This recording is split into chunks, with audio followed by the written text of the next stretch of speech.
Good morning. A few distractions for me yesterday, I'm afraid. Friends coming round when you don't expect them to come round. And of course, discussing my mother's hip problems and my friend's going through a bit of a problem himself. So he needed some advice from me to help him out. So I do apologise when I'm in Guernsey. These things happen. It is the Christmas holiday as well. So don't expect a full service, but I do try and get involved. But let's have a look at any possible plays yesterday. And also, I would recommend that you look at yesterday's matches and say, what would I have done? There are some decent angles. So let's take a look. Well, the first banker yesterday, Morocco, I did mention their expected goals, and they did score first. But would prefer Mali to have scored first in that particular match. Genk and Club Brugge. Club Brugge now, they've been winning matches in the second half in the last two prior to this one. So what are you going to do? 3-3 middle of the second half. You're going to lay that draw, aren't you? Hopefully, you would have cottoned on to that. As I say, I was a little bit distracted yesterday with visitors. 3-3, lay that draw. It's just the equivalent of a Desmond Tutu, isn't it? Cercle Brugge and Royal Union Saint-Gilloise. We've got a lead here for Cercle Brugge, 1-0 lead. And that's what you embrace, a 1-0 lead for an underdog. Red carded as well. Got the equaliser from Union Saint-Gilloise, and off we go. Standard Liège, similar story, leading. Underdog, leading, and red carded. St Truden doing the job. I think St Truden made it 1-1 at half time. Lay that draw second half when you're involved with a red carded side. The team with 11 score first draw odds will rise to 10s or higher. Anderlecht and Charleroi. Well, we did get a trade. There was an interruption in this match. That was a problematic point. Lead for Charleroi, pounced on it based on the form. But what we had yesterday was a problem with Anderlecht. 4 of their recent 6 wins at home have been 1-0 only. Now this, as I've warned you many, many times, sides who are aiming for 1-0s, if they concede, bang goes plan A, and they've got no backup. This is putting far too much pressure on the defence. Yes, you've scored, but you've conceded. Still, using the power of averaging up at got involved at 0-1, got involved again at 0-2. Get the 1-2, nice and early, you're out. Because of that 4 1-0s recently at home. So you can't trust that second goal. What you could have done at 1-2, you could have laid over 3.5 goals, cover that 1-2, and hoped that Anderlecht get that second goal. Man U and Newcastle, 2.5 the favourite, typical. Difficult match to unpack. Needed a Dorgu wonder goal to get through. Birmingham Derby. Derby leading. Underdog leading again. This is the pattern yesterday. So a really good lesson for you with red cards. Another underdog leading 0-1. Gettable. Lay over that 1.5 goals, cover that 0-1, and look for that Birmingham equaliser. I think the red card for Birmingham coming after business was done. Elsewhere, a few 0-0s for odds-on favourites. Southampton. Well, Oxford United did score first. Possibilities to take Oxford United on. Saints did equalise, so if you did cash out then, good stuff. 1.81. You're expecting goals from Saints, aren't you, under that new manager? Sheffield Wednesday. Well, they led twice in this match, and they are on, -8 points at the moment, because they've got an 18-point deduction. Hull coming back twice. So if you trusted the odds and you trust the fact that the Owls are just out of it, got no way of salvaging the season at all. Good stuff. English League 1, English League 2, it's all about if you fancy playing. It's as simple as that. I don't like this league at all. It's just not for me. Red cards playing their part in a couple of red-carded sides going down. This, Bristol Rovers, why not take them on? It's a 2.4 the favourite match. They're leading 2-0. They've just been red-carded as well. And you've just seen the pattern yesterday with red-carded matches. You've seen the pattern. That's probably your lesson to take from yesterday. The impact of red cards, particularly when sides are leading and being red carded. You've got a great angle in because their odds are going to be naturally shorter. That's even more so with a 2-0 lead for a red-carded Bristol Rovers. Midway through the second half, it's still ample time for Bromley to do something if Bromley fancied it. And to be quite honest, the liability is going to be short, isn't it? Boom. 2-0 to 2-3. Merry Christmas. Modena and Monza, 2.5 the favourite. Well, that tells you a story, isn't it? It's a totally unreadable match. Let's have a look at today's trading angles. And the Premier League is with us. Italian SerieA is with us. Serie B is with us. No Germans today because they're wise enough to be hid under the duvet during the winter break. African Cup of Nations has been very disappointing. Look at the Egypt against Zimbabwe, for example. Very, very late goal. Egypt yesterday needed a 1-0 only. Should be far more emphatic than that. With that in mind, the top two in their groups, Senegal and Democratic Republic of Congo, meeting each other. Top two in their group, Nigeria and Tunisia, meeting each other. And the other two sides are the sides on 0 points, Benin, Botswana, Uganda and Tanzania. But we were looking logically at taking the draws on yesterday because they need to win. Benin, Botswana, Uganda, Tanzania need to win. But one of them was a 0-0 yesterday. The other one was a 1-1 yesterday. So it's not really a league or a competition we can trust that much, particularly with the FIFA World Rankings as well. All sides look competitive enough. I don't see any angles in at all. I have starred Senegal, probably for this reason. The FIFA World Rankings for the Senegalese. You look at CAF, if we can get the FIFA rankings.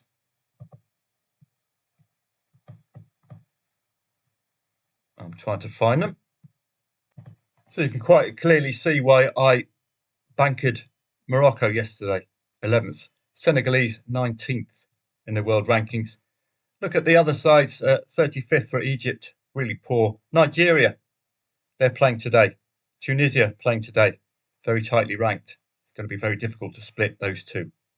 Democratic Republic of Congo, not sure they're playing today, but do look out for the Senegalese, the second highest ranked side in Africa. That's the only reason I've starred them today. Jupiler League, we don't need to research with the Premier League with us today. 2.3 the favourite, 2.55 the favourite. It's not a league, or not today's matches are not to be looked at, I don't think, when we've got the Premier League with us. Nottingham Forest, 2-3-0-3, I think, goals under Sean Dyche at home. Could be competitive, but Manchester City's Erling Haaland has scored 2 goals in each of his last 2 matches. I fear for Forest today. They might get on the score sheet, but I don't think they've got any way of catching a Man City who are on a run of 3-0 wins. Arsenal against Brighton. Brighton are conceding 2 goals far too often away from home, and Arsenal don't need a second invitation. Extremely difficult to score against the Arse. It could be. That's why I've started them today. Potential banker material, just based on their defensive record, their expected goals against, which we'll see in the XG section. Brentford against Bournemouth. Brentford scoring 2 or 3 goals at home, only the 1 home loss. They look brilliant at home, the Bees. But 2.3 the favourites, telling you the Bees and the Cherries likely to be a competitive match. You saw the Man United odds yesterday, 2.55 the favourite, and the scoreline, something we couldn't predict. Could be a similar story today. But Brentford are going to survive this season and prosper this season on their home form. Electric at home. Cherries, far too generous away from home, conceding 2+ goals far too regularly. Burnley and Everton could be your first lay over 0.5 goals at the start of the match, effectively the same as backing 0-0 at the start of the match, in the hope that these defences turn up. Prior to their losses against Chelsea and Arsenal, Everton kept 4 clean sheet wins in 5 matches. Burnley, a lucky 1-1 in the last match, 4 consecutive home defeats though. I think the Toffees, given the odds, I'd start them as potential bankers today. Liverpool against Wolves, lay over 0.5 goals at the start of this match. Liverpool, 4 0-0s at half-time in the last 5 matches. Unbeaten in 5 now, Liverpool. Wolves, under Rob Edwards, very one-dimensional. 5 0-0s at half-time in 6 matches. Or is it 6 0-0s at half-time in 7 matches? You get the idea. Lay over 0.5 goals at the start of this match. The odds are going to be extremely low because we've got a 1.25 home favourite, likely to get a break before half-time. But 4-0 nils in at half-time in 5 matches for Liverpool. They do, though, winning and scoring second half. This is a London derby, West Ham and Fulham, and for that reason, and indeed the market's telling you 2.63 the favourite, give it a wide berth. Chelsea and Aston Villa, those odds look far too short for Chelsea against a Villa side on, 10 consecutive wins. Watch out for Morgan Rogers. He's your key. And indeed, for Liverpool, make sure Ekitike is playing. He's scoring 2+ goals regularly of late. Ekitike for Liverpool. Make sure he's on the first 11 and he's on the pitch. Aston Villa, away from home, 2+ goals in the bag. Chelsea, very, very layable if leading. That's for sure. 1.85, utterly ridiculous odds. Totally disagree with that. Parma against Fiorentina. Fiorentina got their first win of the season against 10 man. I think it was Udinese. Emphatic win. Don't fancy them at all. Totally and utterly untrustworthy. This is a relegation 6-pointer, though, so you'll be looking at laying the late draw. Lecce against Como. Another match I would star as a potential lay of over 0.5 goals at the start of this match, along with Burnley and Liverpool's matches. Very, very short odds lay. Como against Roma got that 0-0 at half-time, and then you lay the draw second half. Let's have a look at Lecce. 4-0 nils at half-time in the last 5 for Lecce. So, yes, good stuff. A few of their wins have been 1-0 as well for Lecce. So, fits in. Lay over 0.5 goals start of this match. If we can get 0-0 at half-time, you can have a free lay of the draw second half for full liability. Lovely jubbly. Torino against Cagliari doesn't greatly appeal. Torino are unbeaten at home against 11th and lower, play 15th today. But Cagliari are unbeaten away against 11th and lower and play 13th today. Difficult match for me to predict. A couple of 1-0 wins recently for Torino. Udinese coming off the back of that defeat against Fiorentina down to 10 men. And Lazio. Why are Lazio not even strong favourites, despite a decent season? Well, I'll tell you why. 0, 0, 0, 0, 1 goals scored away from home by Lazio. That's why it's 2.6 the favourite. So you have been warned with these odds. You saw the Man United odds similar to this. Couldn't predict that scoreline. So take the hint, okay? It's whatever happens in play. In play trumps any pre-match research with 2.4, 2.63, etc. This is just the market warning you. Probably not good trading candidates. Pisa against Juventus. Well, Pisa at home, you lay over 0.5 goals at the start of this match. But are Juventus just a touch too classy for them? 5 out of 6 0-0s at half-time at home recently for Pisa. Juventus against 15th and lower away from home, not scoring that second goal. It signals another lay of over 0.5 goals at the start of this match. So that's what I would be doing for Burnley, Liverpool, Lecce, Pisa, in the hope that at least 1 or 2 of these get to 0-0 at half-time, and then we can lay that draw second half. Solidly, really, with the old lady, but problem away from home against 15th and lower, scoring that second goal. Pisa, 0-0s all the way, failing to score, though, in quite a lot of their home matches. Real struggles. Italian Serie B, I'll put that on the radar today. I'm not going to be researching it. A lot of matches, tough to call. 2.4, 2.65, 2.25s doesn't greatly appeal. We've got a couple of odds on favourites in Palermo and a Padova. These kind of odds, 1.5 to 1.7 at home, tend to be competitive and tend to be good for the trader. They don't tend to lose these sides. I would look to Famalicão today as a possible banker. Only the top 5 have beaten Famalicão this season. And give me an ideal time to just show you fcstats.com. If you want to really investigate challenge tables, soccer stats as well will do the job for you. But let's have a look at the Portuguese Famalicão Estrela. And this will tell you the story of the match. Verifying I'm a human. Let's see. Am I a human? Indeed I am. Fabulous stuff. Had to double check, with all these alien conspiracies going on. I am definitely a human. This tells you the story of the match. We've got 14th in the league against 6th. Where are the losses for Familiar South coming? You don't need to be Wayne Rooney, football genius, to tell me where the losses are coming. Against the top 5. Okay? That's why they're 1.46 home favourites today. Clean sheets against 8th, 9th, 11th, 13th. And play 14th today. Where are Estrella's losses coming? Or who have Estrella only beaten? Teams below them in the league. Real struggles for that second goal. Away from home. Losing. All their losses bar one have come against the top 8 and they're playing 6th today. So if you want a quick look at a football match, challenge tables are extremely effective, aren't they? That looks spot on. So another potential banker for me today. Estoril and Elverca. No nil at half time since the 6th of October for Estoril. And again, the mouse is just a little bit touchy. So no nil at half time since the 6th of September for Estoril might be your angle in here. Both of these sides, there are trust issues. They're not creating enough consistency, i.e. 3 consecutive wins, etc. It tends to be win, draw, or loss, win, loss, that kind of thing. Not really for me.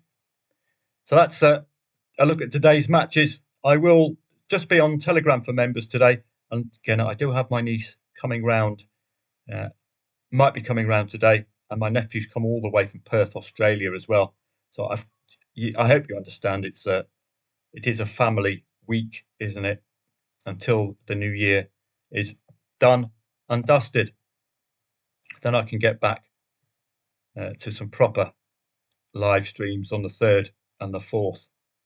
So once we get all of this holiday period out of the way, we've got nieces coming, nephews coming, friends coming yesterday, then I can get going for you. Let's take a look at some of the XG for today. This should be a good compare contrast, and I've just got to work with AI, making sure the team names are up the top here.